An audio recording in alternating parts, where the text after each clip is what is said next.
Okay, panelists, please sit down. Okay, and also all other participants, please sit down. So that was a wonderful kickoff, I think, to what is going to be 2 terrific days. And really, I think we should all just pause and appreciate the historic speech that we heard, particularly from Prime Minister Erdogan. To hear him speaking on this Friday with, I thought, very, very strong statement about the events in Libya. This is very important, and this is something that will have reverberations around the world. My husband happens to be in Kabul right now, and they have been waiting to see what will happen in the mosques and what will happen on the streets of Kabul. I think what we heard in Yalta just now will have a very positive effect. So thank you, Victor, for giving us an opportunity to be here where a historical moment just happened this morning. Now we're about to have more historical moments, and we're going to hear how the world economy is looking and also how it's going to be fixed from our 4 very distinguished panelists. I'm going to very quickly introduce them, then tell you how we're going to run this hour. So this is my old friend, Petro Poroshenko. He's Minister of Economy. Also, he is out there. He's an active politician running for office in the parliamentary elections. And he knows a little bit about business, too.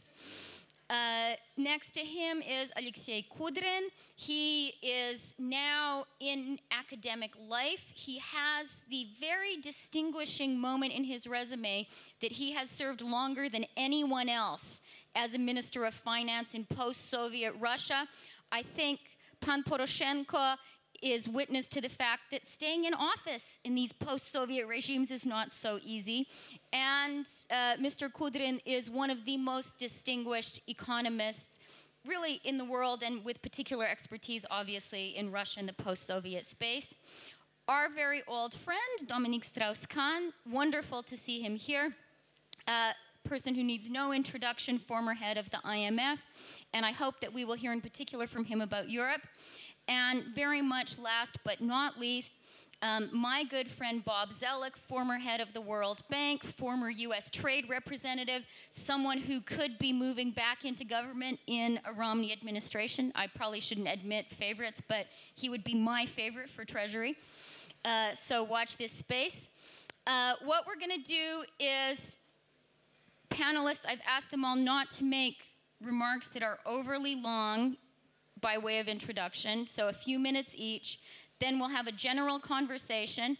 That will last about 45 minutes, and then about 15 minutes of discussion with everyone here. And I have to warn you, gentlemen, that Victor, as always, has just come up here to give me a little pep talk, and he said, make it exciting, make it sexy. So no one is allowed to be boring, okay? Починаємо з нашим українським міністром, з паном Порошенком.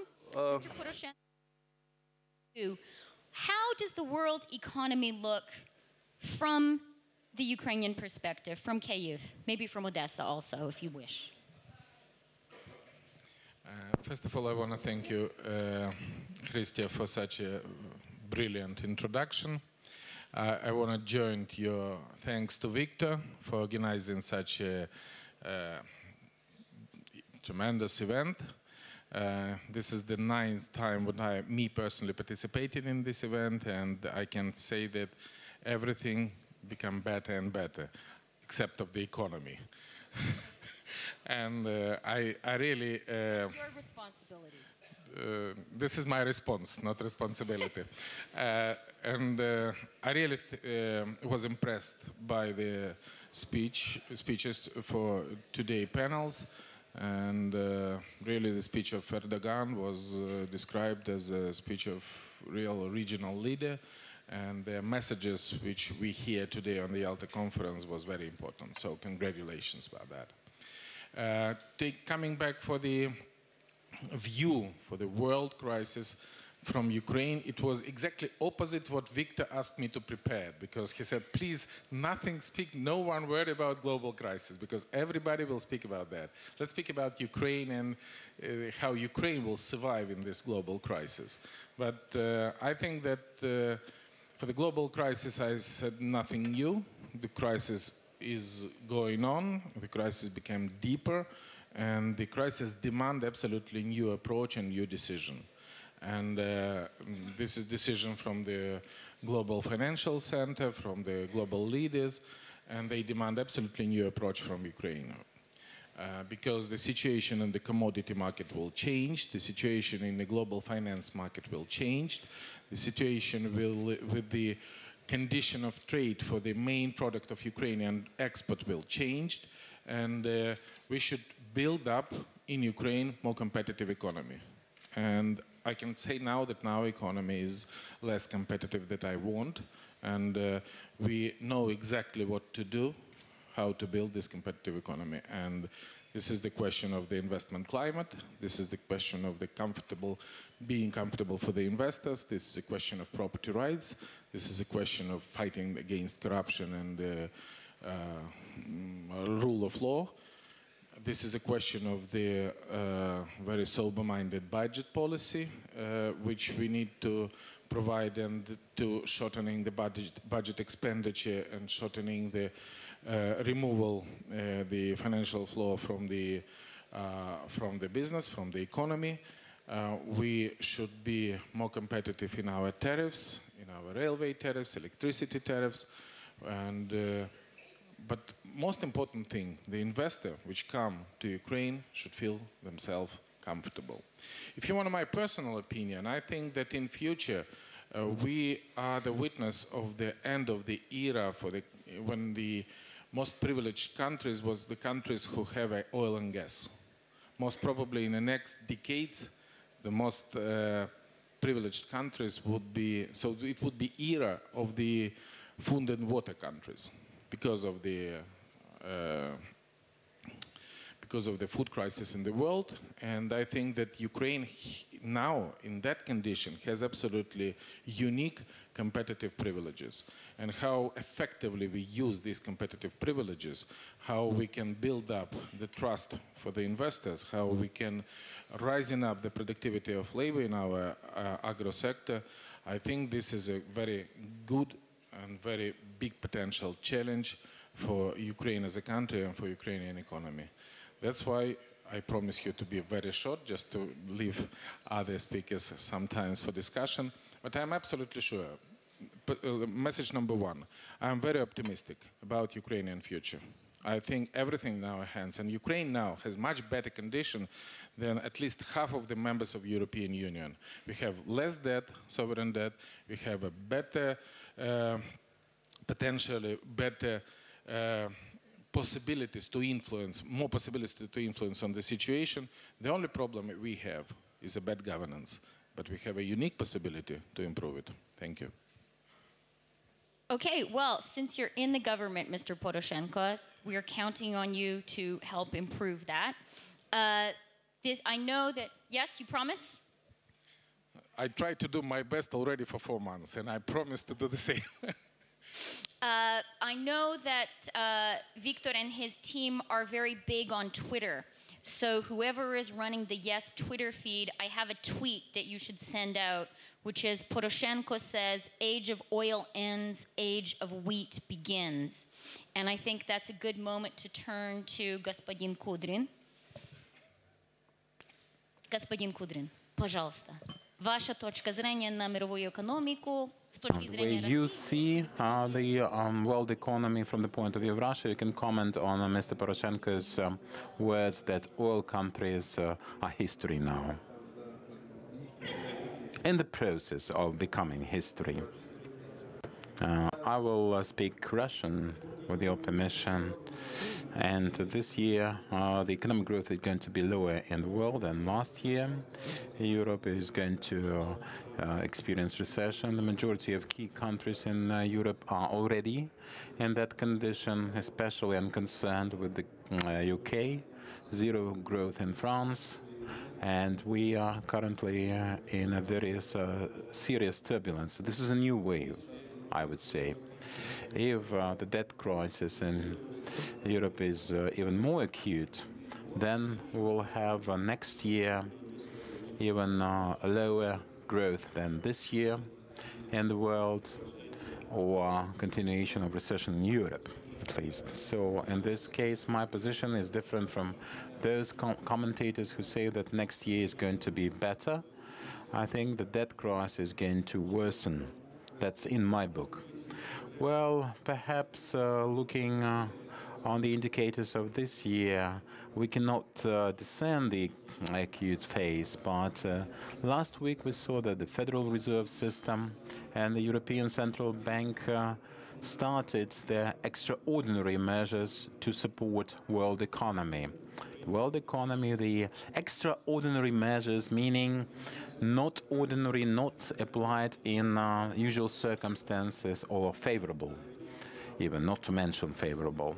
And that speaks for the fact that experts of such institutions see the situation as the most difficult part of the crisis that we currently experience. The Federal Reserve System is starting the shift free to support demand, to reduce employment. The European Central Bank in that situation, theoretically and practically, had a new say in this discussion, I mean, in the economics.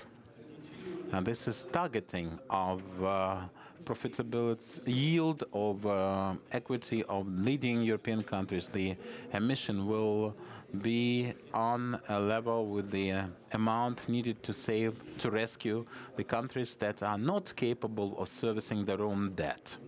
And we don't know what kind of emission is needed in the situation.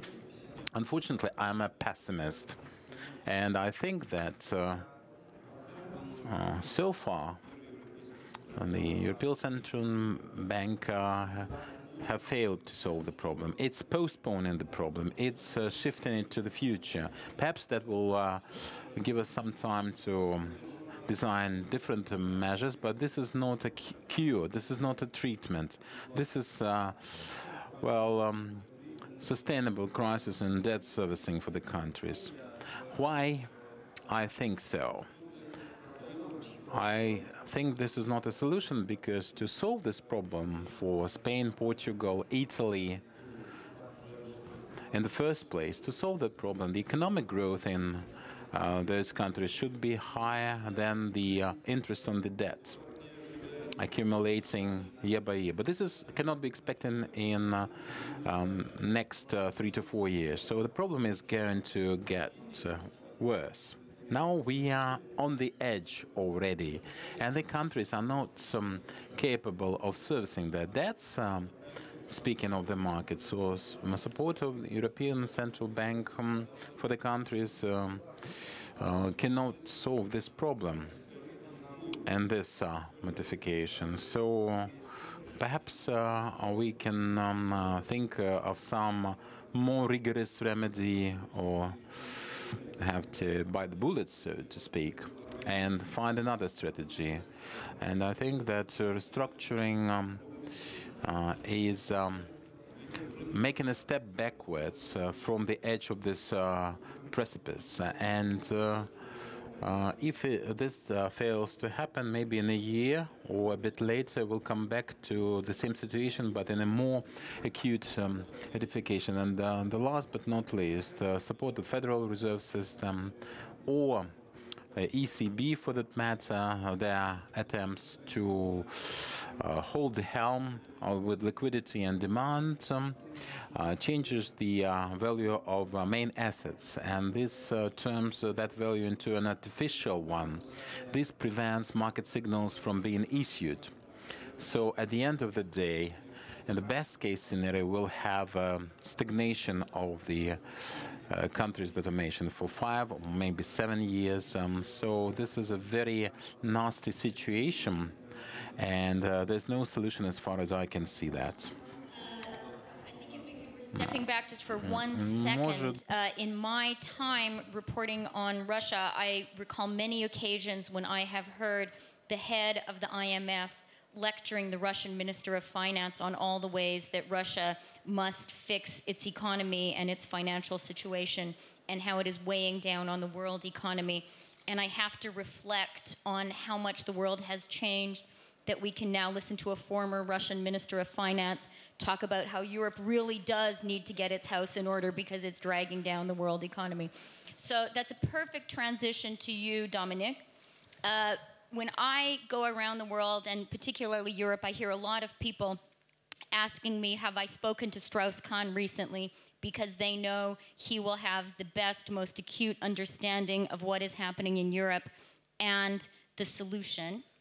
Mr. Kudrin has pointed out to us that it's a very big problem. How do you assess it, and what should the plan be? Well, Christian, thank you for these kind words, and I just want to start saying, in line with what you just said, that I agree with almost everything Alexei just said. So time may change. What is obvious, I think, is that the recovery has suffered new setback, and that uncertainty weighs heavily on prospects. So globally, and certainly for Europe, output is expected to be sluggish with very difficult financial conditions. Why so? In my view, mostly because policies do not rebuild confidence. And I see at the global level two tail risks. The first one has to do with the US economy. I'm not going to elaborate too much on this, maybe Bob will. And of course has to do with the fiscal cliff and the problem of the debt ceiling. Well, that's certainly one of the threats we have in front of us. But the other one is the one you invited me to talk a little about, has to do, of course, with the Eurozone. And the Eurozone story started, as everybody knows, with Greece in May 2009, with the IMF program. And I must say that after maybe 8 months, at the end of 2009, it seems clear to me that, well, we were not in business as usual. And that the way the IMF generally handled this kind of case, providing resources to help the country to go back to normalcy, and then hoping that growth will make it possible for the country to repay, this was a scheme that didn't work and will not work. So we tried to insist on a lower interest rate, longer maturity. The idea was that it was too hard for Greece, and they will not be able to repay. So we will go from increasing debt to increasing debt, and that in one way or another, we had to think out of the box and find a new solution. In a nutshell, the idea was that we need to help the economy to restart. Unfortunately, all around the world, including maybe in some international institutions, but especially in the European countries, the idea was that we have to try to avoid a loss. Not accepting the idea that when the loss is unavoidable, you better take it now than wait too long. Instead of that, instead of taking the loss, the snowball has been pushed forward, increasing in size, and buying time, 3 months, 6 months, but in each case, paying more and having a snowball which is even more difficult to solve afterwards. Of course, nothing has been done, especially recently, with the PSI, the private sector involvement, and part of the debt has been solved. Now, certainly, things have to be done on the official side and OSI, the official sector involvement. The way has been opened by Trichet, fully expanded by Draghi, and I think he has to be commended for that. But of course, that's not enough, because firemen are useful just when you have a fire, but it doesn't solve the real structural problem. So what can we do for Italy, for Spain, which are now at the root of the lack of confidence? My view is that the European leaders have to show they're able to fix the problem. I just met an important CEO from a US financial company, and after long speeches, he's telling me, you know, Greece GDP is 2% of the Eurozone GDP. So how could I trust CEOs who are unable to fix a problem of 2% of their turnover? That's exactly the point. If the European leaders don't show they're able to fix such a little problem, then who will be confident in their ability to go on? So what can we do? You all know the so-called Jean Pisani-Ferry trilemma, which states that you can't have together a monetary union with no banking union and no fiscal union. At least you need one of the two, either banking or fiscal. The best would be to have both. That has been slightly understood by the Europeans, and we're working on the banking union, which may, in my view, not be the best solution. We need a banking union, of course, but it would not be the best solution if we go only on the banking union, using the banking union to avoid the fiscal union, because banking union means solution, certainly, but difficult solution, going through defaults by bank that the banking union will solve. It works, but it's hard. So we need some kind of fiscal union. What is the problem with the fiscal union? We know, all of us, it's a political problem.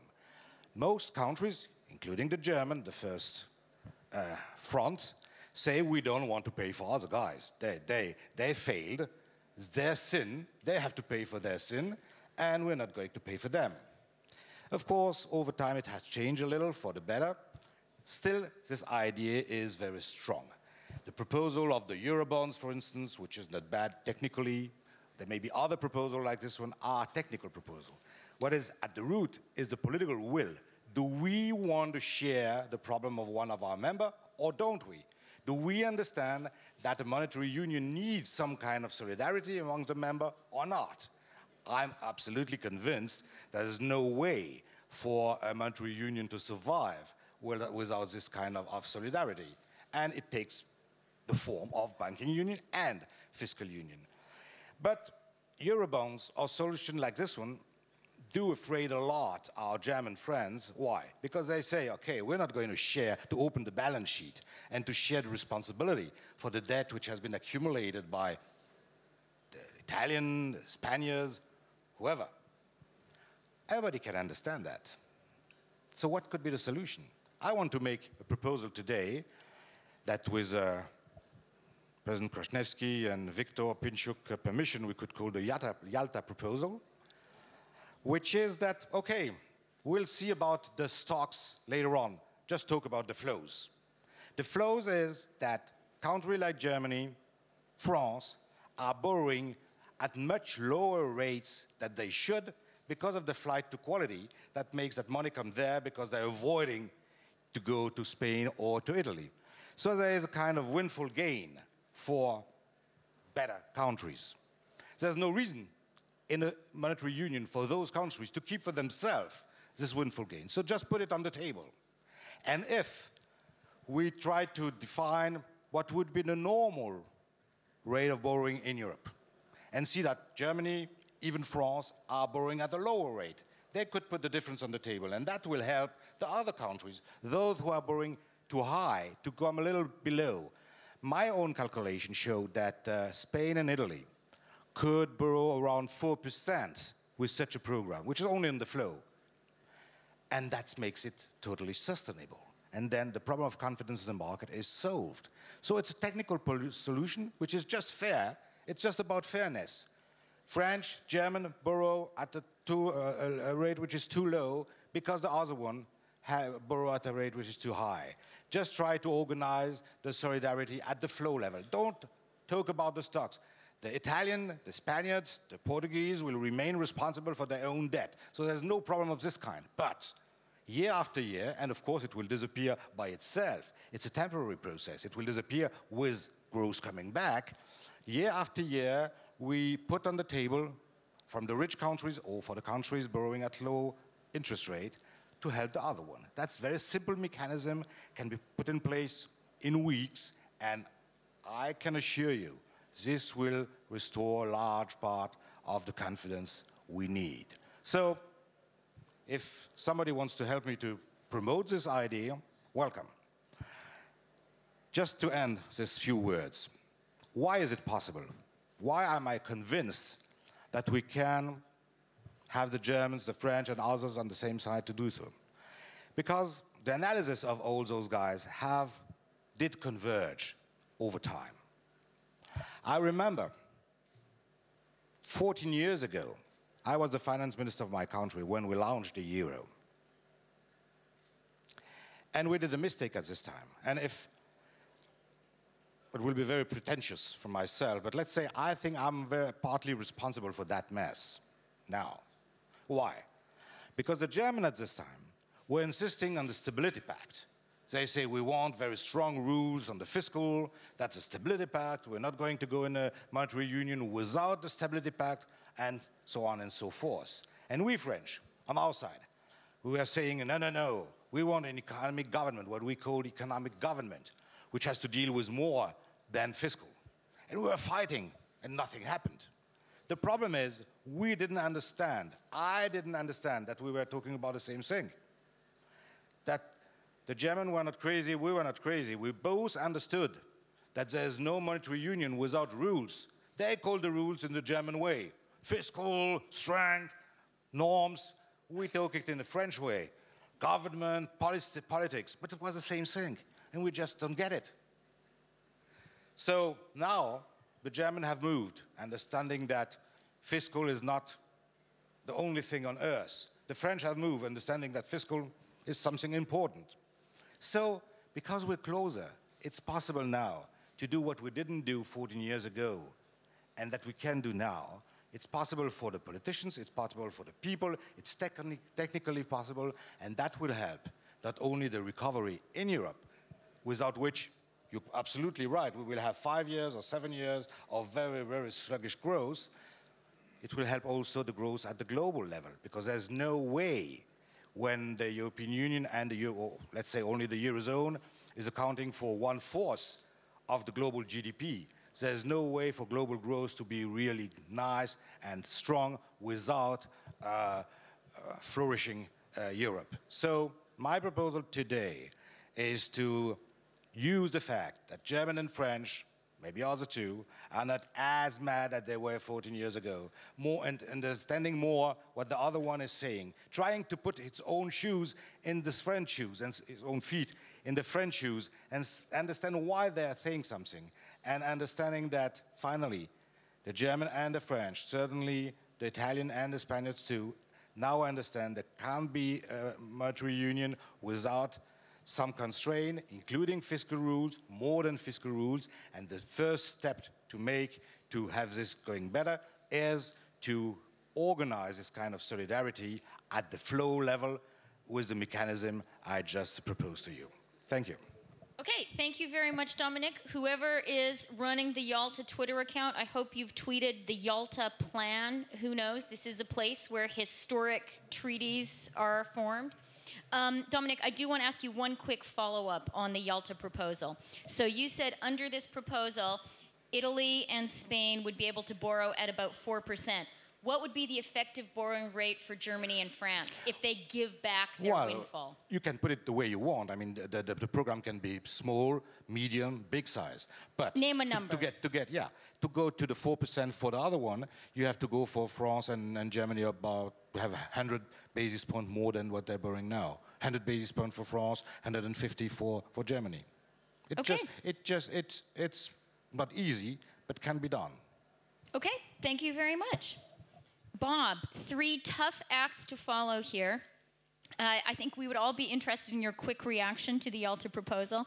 And beyond that, what I would really love to hear is if you could, take us to a more global level, really thinking about what's happening in the world economy. And also, I know that in addition to your illustrious political jobs, you are a history buff and kind of look at things in the long run of history. Maybe if you could give us a perspective beyond the immediate crisis, what's going on in the world?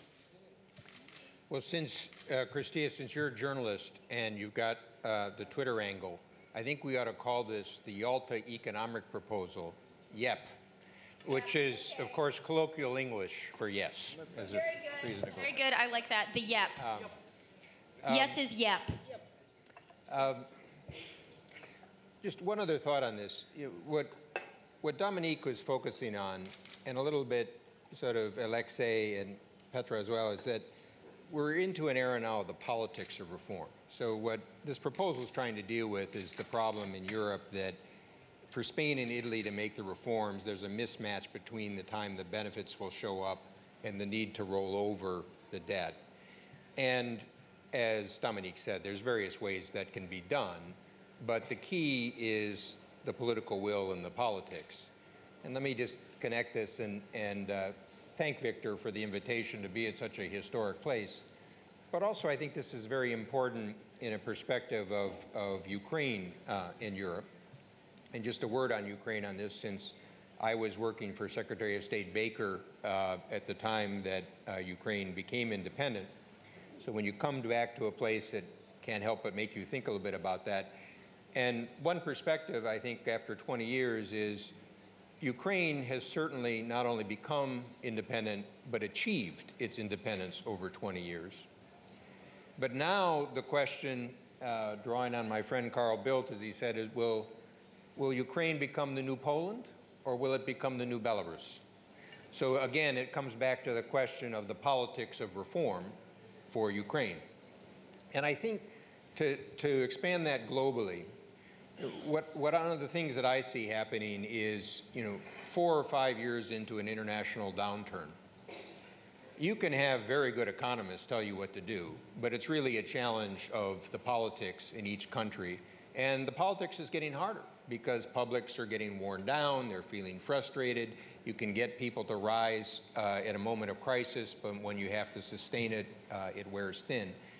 But I think there's also an international political dimension of this that I want to touch on, because I think part of the reason why this has been so difficult is that at the same time that we're dealing with a historic fiscal downturn, you're dealing with a historic change in the international economy. So for the past 50 years, loosely speaking, we've had a trilateral directorate of the United States, Europe, and Japan. Well, today, the best you can say about Europe is muddling through, and it could be worse. Japan is shrinking in terms of population and influence, and the U.S. is on the edge. What the fiscal cliff and others will be, will the United States use what will be a self-created budget crisis at the end of the year to get its act together back on a growth strategy. And so the rising powers, as you had here with Prime Minister Erdogan, are the next challenge.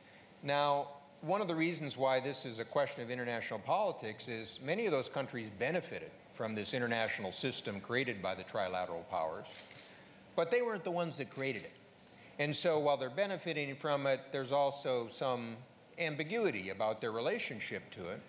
And of course, they point out, say with even the middle-income countries, that they still have 70% of their population living under $2 a day. So when the developed countries under stress want the middle-income countries to take more responsibility, the middle-income countries say, well, wait a minute, we're not quite there yet. And what I also want to flag for this group is something that I encountered as I was leaving the bank, based on a project we did with China, is I think you'll hear a lot more concern about the so-called middle-income country trap. This is part of the debate in China now.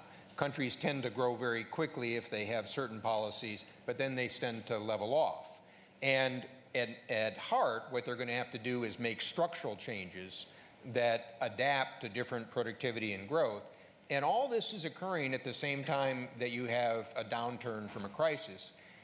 And when you have the domestic politics intersecting with the international politics, it puts a lot of stress on the system. And just to close for a perspective on the US, probably the best one that I've heard actually came from the Australian foreign minister. His name is Bob Carr. He's actually a student of US history. He's a good friend of the US. And when he visited me earlier this year, he summarized, I think, in a sentence what the core issue was, which he said, the United States is one budget deal away from restoring its global preeminence, which is an interesting connection of the economics, but also the international politics. But he also said, there are people in the Asia Pacific that are whispering this time the United States will not get its act together, and you better listen to us, which is also the other international political dimension. So to end on a slightly positive note, I think this fiscal cliff, whoever is elected president, whoever controls the Congress, actually creates an opportunity, not just to do a budget deal, but to do a deal that emphasizes the pro-growth tendencies in the United States. And you see those, for example, in the energy sector, where there's a lot of innovation and it's going to change the overall energy mix and others. So the potential is there, but the challenge will be whether the United States can get its act together. Can I ask you to make a prediction on that? Will the United States get its act together? Well, I'm an optimistic person, so I believe it will, but I think it's going to be a messy process. And I think internationally people have sort of assumed with this fiscal cliff that either the Congress will get this done in a lame duck session, which was the short period after the elections. You've got Bill Daley and Newt Gingrich here. They can give you a better sense, but frankly, I think that is impossible in the time that they have. The second assumption is they'll just kick the can down the path for some time in 2013. That's possible, but I think it's important to disaggregate some of these elements of the revenue, the sequestration and spending, and that's where the bargaining dynamics can be created. And even if it of course depends on the mix of the elections overall, but what I do sense is there's an increasing willingness, certainly with members of the Senate that I've discussed, and the business community, and I think some in the House as well, that they realize that they can't just keep going on the way that they have.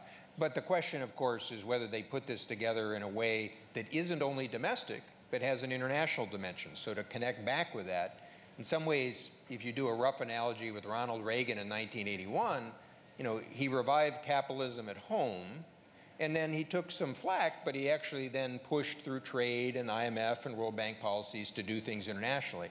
So I think kind of the catches here is in the international system, the United States still will have to play a predominant role in this change structure, but it needs to get its momentum back at home, but then not stop and move it internationally. Okay, well, that is quite a challenge you have set for American politicians this fall. We will watch with interest. I want to just take one of the questions, the excellent question that you asked, Bob, and turn it to Mr. Poroshenko. So is Ukraine going to be the new Poland, or is it going to be the new Belarus? What is the privilege of Ukraine? Everybody, nobody knows exactly what to do with Europe. And everybody knows what to do with Ukraine. And that's a big privilege, because we don't have a discussion what to do here. We have an association agreement with the European Union, which helps us a lot. We should do lots of good things for improving the governance. We should create investment climate and do a lot of positive things which help us to use our potential. And there is a big discussion, even in our panel, what to do with Europe and what to do with the globe, and we don't have an agreed way how to solve the problem. But we have something very similar. It's absolutely necessary to build the trust for the European Union, especially for the countries like Spain, Italy, Portugal, and a list of other countries which also need to build the trust. For Ukraine, actually, the task is the same. We also need to build the trust with the European Union, which is crucially important, because the discussion is not about the money, the discussion about values. And this is very important, and we have this unique possibility to build the trust. We should build the trust with Russia, and this is also very important, and this is not an easy job. And if countries will trust each other, I think I am absolutely positive that Ukraine are capable to solve all their problems. Okay, I'm going to take that to be, yes, Ukraine can be the new Poland. Yes, Ukraine would be new Ukraine, better than Poland. Absolutely. I don't know, is Kwasniewski going to stand for that? He supports it. Okay. So I'd like to pick up on another point that Bob raised and maybe ask Dominique to comment on it. And this was Bob's point about the rising importance of the emerging markets and creating a world economic order that acknowledges that. Bob, in particular, I think raised the important question of China and how China is coping with this next stage of its development. Do you buy his analysis? What do you think is happening there? Well, it's always very difficult to know what's going on in China, but besides the recent political mess, on which I have no inside view, the truth is that rapid growth in China has accumulated a lot of problems that they will have to face in the coming decade. Inequality problems, environmental problems, banking sector problem, the question, of course, of the value of the currency and the inflationary pressure inside. So they have a lot of very difficult questions, migration, internal migration between countryside and cities, and so on.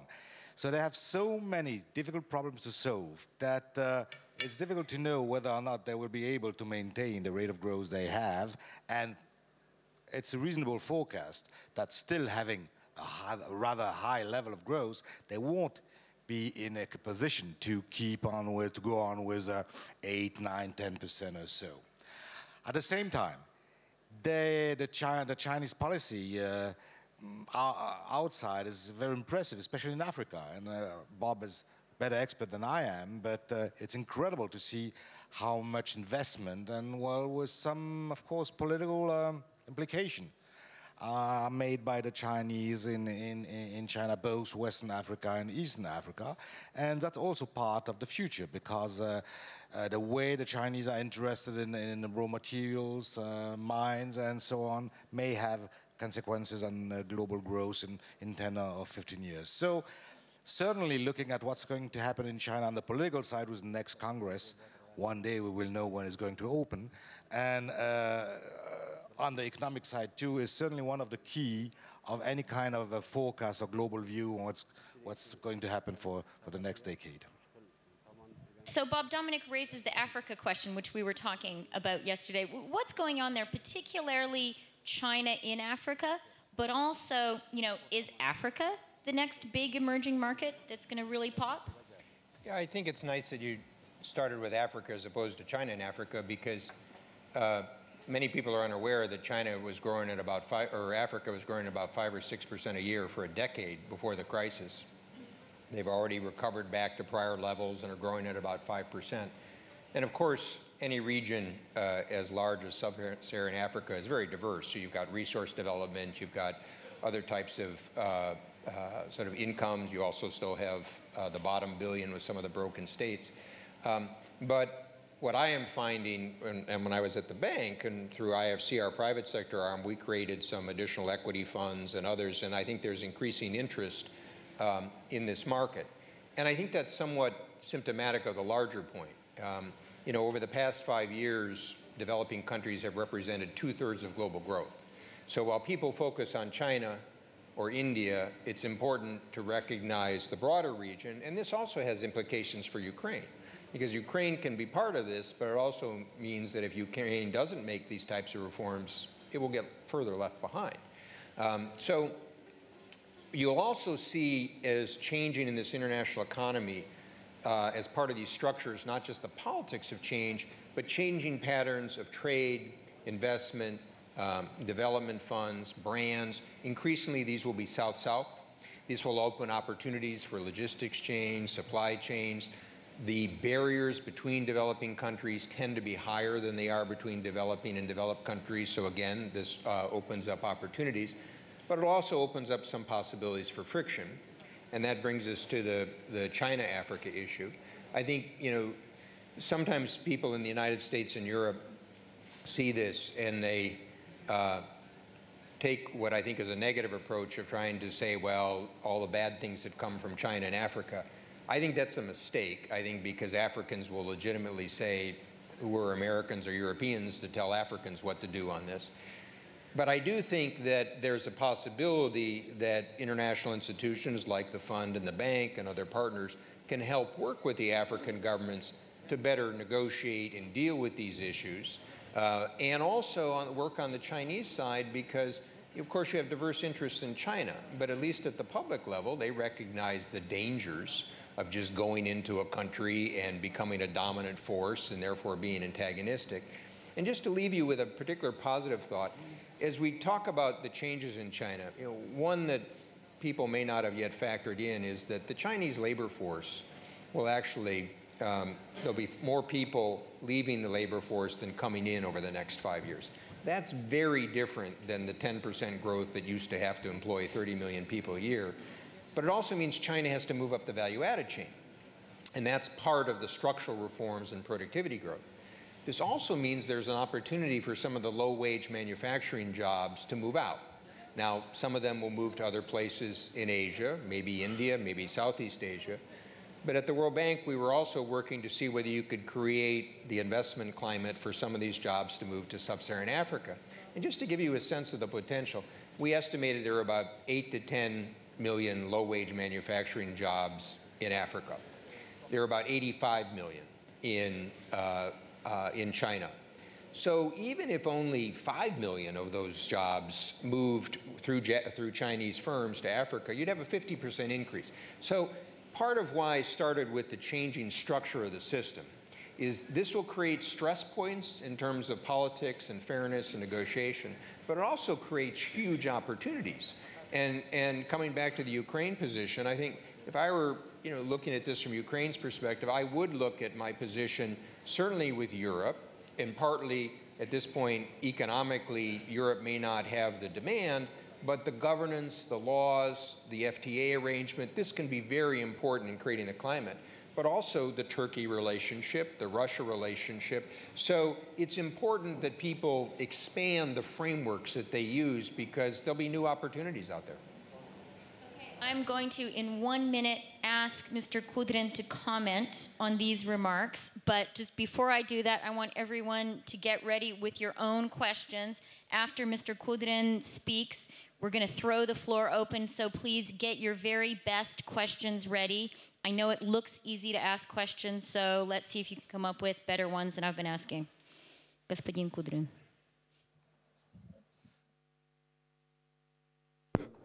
Thank you. I fully agree with Bob in that the greatest challenge to the world economy is the strategy to be opted for by the US government.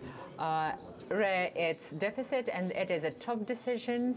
Today we have a very acute problem of Europe and Euro, but no less acute is the problem in the 5 to 7 years perspective is that of the American budget deficit.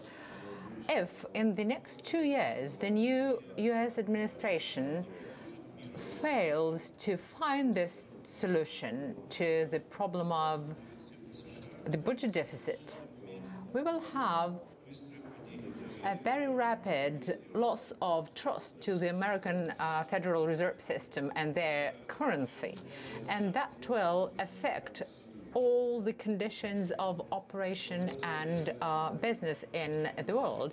And it is even a tougher problem than the support of or the survival of euro, or at least not less important. Another thing that I agree with Bob on is the challenge of China. About 4 years ago, the annual increase of jobs in China was 20 million. About 20 million new jobs are created or are to be created in China because they have 20 million able-bodied people coming to the labor market. Unless they cope with this problem, unless they sustain the growth rates at this level, they will face social challenges and problems, and China will have to increase the internal demand, increase the cost of labor inside the country, which is on the one hand the correct maneuver, on the other hand it makes them lose the benefits that China used to have before. Thus, China faces this huge challenge of structural reform, of restructuring of their economy, because they won't have as high growth rates as before. These are the challenges of the new decade, which will change the poles and political powers and economic powers in the world. And it is up to the national governments, European government, American government, and Chinese government to face such challenges. Russia and Ukraine are neighbors, and they are very similar problems and challenges. And when Petro jokes that people don't know how to live in Europe, but everyone would advise how to live in Ukraine. I would say that it is easy to us, or for us to understand what to do. Put differently, the company Mercedes has to call back its cars because they can find some flaws in their cars. Russia produces Zhiguli and Ladas which are never called back, are never recalled from the market, which does not mean that these are good cars. And these are the problems of a different level. What we have in the European or global economy are challenges that are new. These are new challenges of global economy, and we have to think together how to address them. But Russia and Ukraine are in a bit simpler, easier situation because we are following the track that has already been made by our predecessors. We have to put our financial system in order, our economic system in order, to bring them closer to the European and international rules and standards. We understand that this path is very difficult and thorny, and we we tend to do that the old way, just the way we are used to, rather than using the European and international practices. But we have to take those recommendations on board. European and American politicians in the room, you have just heard from Mr. Kudrin. His job, believe it or not, in the Russian government was actually easier than yours. A pretty major statement. And for the Twitter feed, I think Kudrin says Russian economy is a Lada, German economy is a Mercedes. That's a pretty good one. I don't know if you would have said that when you were still in government. Lada или Zhiguli. Okay, so let's have some questions. People ready? I have lots more if you don't, but this is a great opportunity. Please.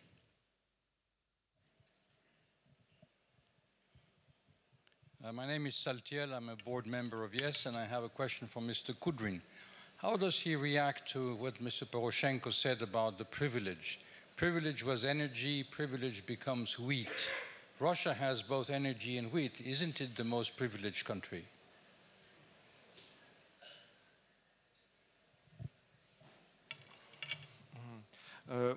Я готов прокомментировать. On Petro's statement, I think that the future belongs, and the new era belongs not to the grain and water, but we can see now that the new era is the era of iPhones and new technologies, and they will increase the labor productivity, which will ensure the necessary demand and the necessary supply of goods and services, the development of the food system, and I don't think we will face a food crisis. Of course, it is an acute challenge.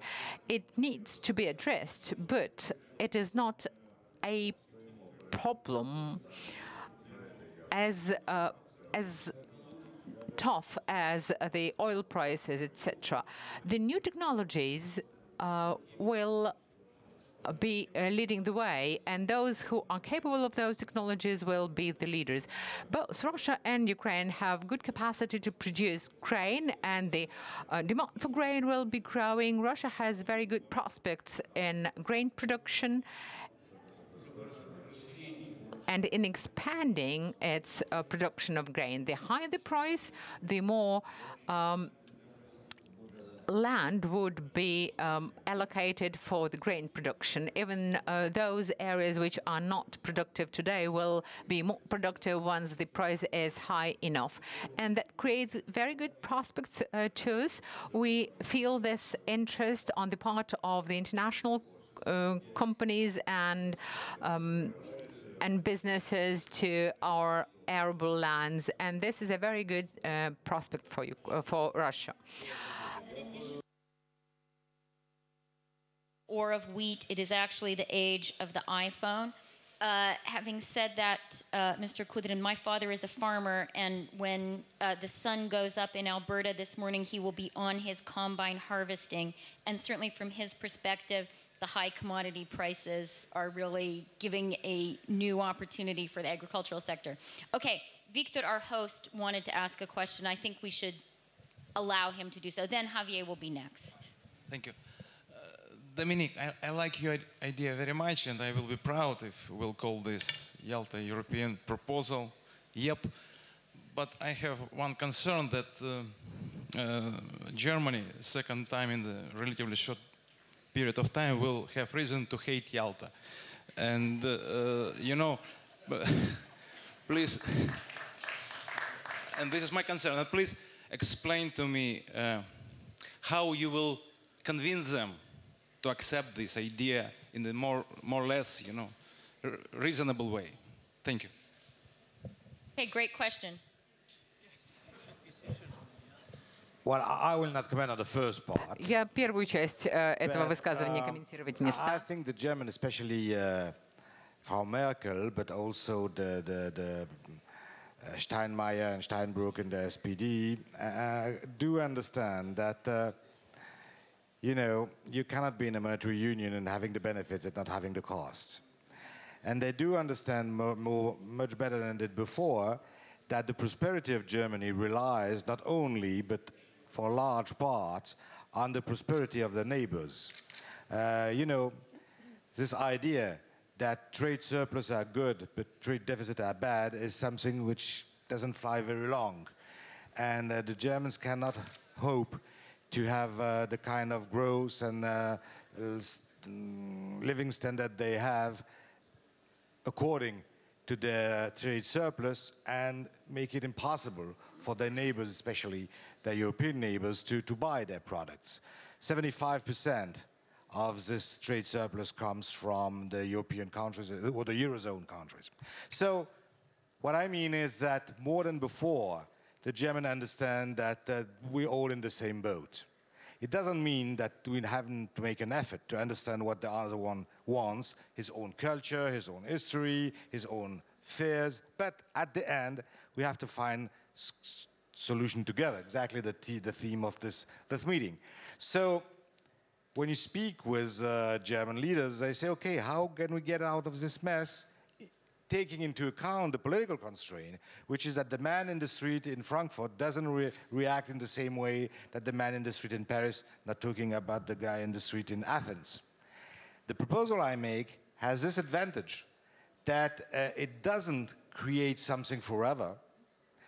The second advantage is that it answers the question of we German, for instance, or even we French, we don't want to be responsible for the mistakes they did before and accumulating such a big amount of debt, because everybody would pay his own debt. The only point is to be fair. And because if Germans and French don't want to be responsible for Italian and Spanish debt, on the other way, they have no reason to become richer and richer just because of the mess in other countries.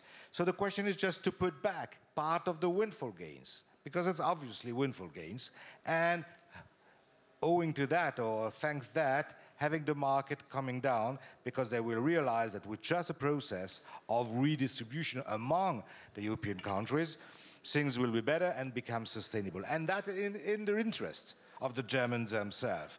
So I don't want to ask the German or the French to be nice. We can ask them to be fair, but I just ask them to be effective and to understand that it's their own interests. Okay, Javier Solana wants to ask a question. He is a man with some experience of negotiating with the Germans, so perhaps in your remarks you can comment on whether Dominique's view that you can just explain to them these are really windfall gains and actually it would be quite fair to throw those 150 basis points back into the European pot. Easy conversation to have in Berlin? Okay, I was not going to ask about that, but if you want to comment, Dominique, I think this suggestion is an intelligent one. I think that you have said to talk about flows and not to talk about stocks is very important, because really what gets the Germans mad is to save the past. I mean, they don't care so much to save the present and the future. And I think if we present it like that, it may have some possibility. Very difficult, but much easier today than a month ago, in any case. If you read the situation, the state of mind of the leadership in Germany, I think they are more open to find some kind of solution. I don't know if that coming from you will be acceptable or not, but if we can transform it and coming from somebody else if it's necessary. My question was different. I mean, this is an economic session. And if I were to get a resume with 2 words, none of 2 will be economic. It will be politics and it will be trust. These are the 2 words that really have meaning in the conversation we have until now. At the end of every speech, without politics, nothing. Without trust, nothing. Now, how do we solve that? I think we have to begin to think much more seriously about a strategic trust. I think that what you have said is not a question of constructing trust for 24 hours, for a month, for a year, or even until the crisis is over. Because in the meantime, we may have other issues which are political, which if you don't have created a strategic trust, it may bring the whole thing to collapse. Now, my question is in particular, well, to the 3 of you, but in particular of those who have been in the IMF and the World Bank. Do you think we have the structures in place necessary for constructing that type of a strategic trust? Or on the contrary, you think that at a given moment, a new beginning may have to come with a meeting, or whatever you want to call it, in which the emerging countries will be part of the original structures, original for a moment forward. Now we are incorporating the emerging countries to a scheme that was not founded by them. So it's by amendment, we put them in our constitution, but by amendment. We don't have a new constitution. Now, for how long some countries are going to continue accepting this type of structures, or they may ask for something more different? I think that's a great question. Bob, can you kick us off, please? Well, this may reflect a little bit of an American versus a European perspective. I think trust can't just be created by a conference and a document. I think trust has to be earned in an incremental fashion. And I'm afraid, like you and probably Dominique and Alexei, I've attended so many meetings where people keep talking about new structures, new architecture, and frankly, I wish they'd spend a little bit more time solving today's problems. Now, having said this, I think Europe is at a point where the structures are going to have to evolve faster on the types of subjects that you've just discussed. I mean, whether banking system, whether the competitiveness, whether the ability to roll over and finance debt. And I will say, like you, I think as important as Dominique's mechanism was, his focus on the current flows as opposed to stock is also an important insight, however it be done. So I think in that sense, there will be an aspect of faster-paced European construction. For the issues for the emerging markets, for the countries, as I said in the case of China, 2005, as responsible stakeholders in the system, there will clearly need to be negotiations about how people see the benefits and the interests. And this won't be easy because you'll have developing countries that feel their own stress, but the developed countries are under their own points now, in particular, of feeling under political pressure as well as economic pressure. So I guess more than architectures, I would emphasize leadership. What I really think within this system will be important will be certain political leaders. They will have to show changes at home, so they build support at home. But then, as I suggested in the case of the United States, they can't stop there. So whether it be in trade negotiations, whether it be in currency arrangements, whether it be in development. Alexei is a good example of this. Alexei actually held a conference in Russia about new donors in the development system. So he was trying to connect to the existing system, but he was also bringing in new development donors. So I think the combination of fast-paced incrementalism with some true political leadership would be what I would focus my attention on, as opposed to grand constitutional schemes. The British Constitution was never written down. They've done okay for a while. Okay, Dominic, do you want to add anything? Yeah? No, Brief. I agree. As an example, or as a counterexample, in Europe we have the institution, we don't have the leadership. Okay, now I have enjoyed this conversation so much that I didn't even notice we've run 15 minutes over. So there are 2 more people who have microphones. I'm going to take your questions together. Please just ask a 1-sentence question rather than make a statement, if you can bear to do that, and only 1 question, and then we will wrap up. Okay, 1-sentence question. My name is Libor Rouček. I'm the member of the European Parliament. I have a question for Mr. Strauss-Kahn. You didn't mention the so-called Eurobonds. I love your initiative, but can it be done on the way of Eurobonds? That means we wouldn't deal with the past, but we would, of course, deal with the future, and the level of interest rates would be much lower. Of course, we need the political will, but we also need the technical tool how to do it. So how do you see the Eurobonds? Okay, and here, please. Stephen Parker, General Director of Visa across the region. So a small snowball question to Mr. Poroshenko. So we had a free market for electronic payments in Ukraine for the last 20 years. National Bank of Ukraine is about to pass legislation for a local monopoly. So small snowball question. How do we avoid to reach that future economy that Ukraine wants, integrated, global standards? How do we avoid actions like that which are disruptive and destructive in the creation of local monopolies? Okay, that's 2 very specific, tough questions. I'm going to let Mr. Poroshenko begin. President Kwasniewski is absolutely right. The question is very simple. The answer is also very simple. Without competitiveness, it's impossible to build market economy. So my personal position, and a position of ministry, which I have an honor to head it, that it should be competitiveness on the market, and it shouldn't be any monopolism. That's it. So you're opposed to this? Yeah? Yeah? Dominic? This is Ukrainian news for the people running the Twitter feed here. Okay, Dominic, is YEP a first step towards Eurobonds?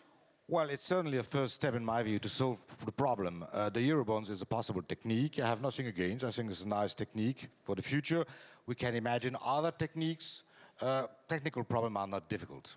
The problem is, as everybody has said, a political will to do something. So far, the political will is not strong enough to share the existing debt. Okay, let's make a first step, which will take us out of the mess on the flows, on the future, and we'll see, learning by doing, what we can do on the stocks through another process. But why not the Eurobonds? Okay, so in conclusion, we're going to have a final blitz round for our panelists, and I'm going to ask each of you also very briefly to tell me what keeps you up at night, what's the biggest problem you're afraid of, and then to cheer us up, what's the new thing? What's the exciting thing happening in the world economy, in your national economy, that you see on the distant horizon that we may not have heard of? Pane Poroshenko, proszę. Okay, we'll go in reverse order, so we'll start with Bob in that case. What keeps me up at night? Well, this combination of stress points in the system and how they could create an avalanche on one another. But I tend to focus on the ones that I have a greater sense of responsibility. So I think this issue about the United States solving its budget problem in a pro-growth way is the major challenge, and then connecting it to effective international economic leadership. The opportunities, I'll actually mention 2. I mean, one is on the energy side, and this is the encouraging part about the United States. 2008, the United States imported about 70% of its oil. That number is now down to the mid-40s. If you add Canada as part of a North American, it's down to the 20s. If you look at natural gas with the fracking, you'd be at about 5%. And there's a great opportunity coming from Mexico as well. So setting aside the particulars of that sector, what is quite significant is this is the typical American use of ingenuity, technology, entrepreneurialism. So if we don't crush it with a regulatory system, there'll be others like that. And in particular in the technology area, you spend any time in Silicon Valley, what you see is some fantastic opportunities, just as people have done in the retail sector with Amazon and others, across a whole series of even manufacturing sectors. So it'll be discontinuous, and that will be the political stress point, and it'll be disruptive, but it also offers enormous opportunity for consumers, producers, and a better standard of life and freedom. Okay, nice note. Dominique, what keeps you up at night, and point of hope?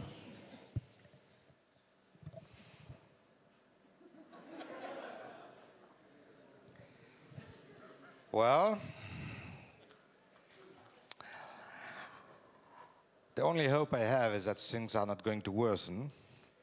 I'm afraid that we will have in Europe a couple of years, maybe more, 5, 6, 7 years of slow growth, which is a huge problem for advanced economies like mine, and I mean in my country, because all the social security system, the pension system, but also the Medicare and all this relies on a rate of growth which is, well, at least 2 or 2.5%, which means that without that, after 1 year or so, you will have just an impossibility, or either bankrupt, which is just unbelievable, or increasing the payment or reducing the benefits, and then you will have the people in the street.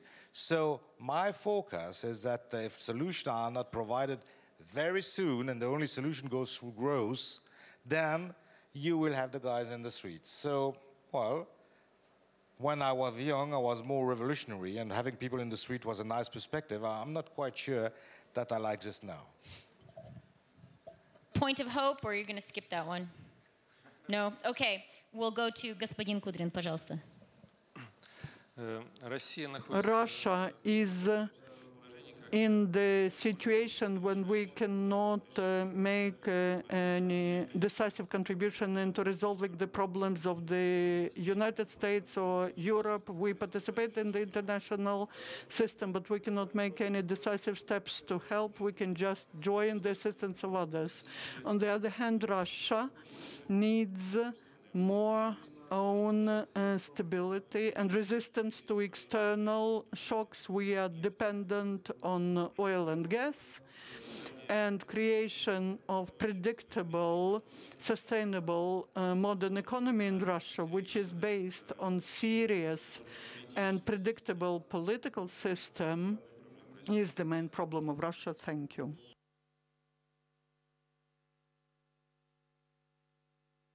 Mr. Poroshenko said absolutely right that our Ukrainian minister should be the last one to speak, so you're welcome. Thank you very much, Christian. Thank you very much for all the participants of the panels and the distinguished audience. I think that was a very interesting panel, and giving an answer, I think if you ask now in this audience or outside, what would be the percentage of optimism and what would be the percentage of pessimist? I think, unfortunately, the pessimist would be majority. And this is the biggest problem, because if it would be this type of acceptance that majority believe in bad things, the bad things happen. So Javier is absolutely right. This is not economic question. This is question politics and trust. In that case, I think that we have a unique bad combination of serious, of the situation when things in the Europe and in the global system became really worse. And in Ukraine, we don't have a reform. This unique combination can bring really bad results.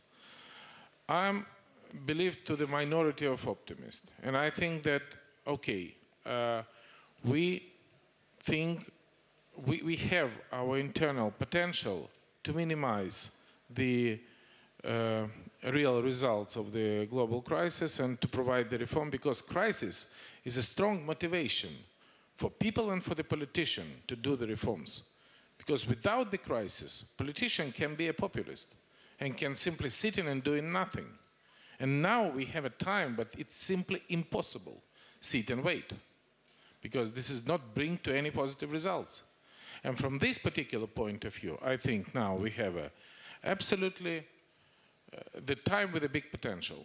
That this is the time when, maybe within these 21 years of our independence, we at least built the absolutely modern system of the reform. Medical reform, social security reform, security reform, but the most important, economic reform. And I think if we have enough level of trust, if we have enough understanding of the government and the parliament about the values, and if this government and parliament will have enough support from the people, this is a unique opportunity when we can do the reform. And I think that the parliamentary election in Ukraine can, at least I believe that we still have a chance to create such kind of atmosphere.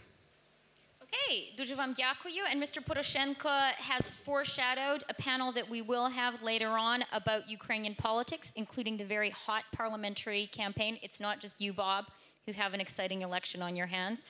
Thank you very much to the panelists. Mr. Poroshenko, I think, has made some news on the visa front.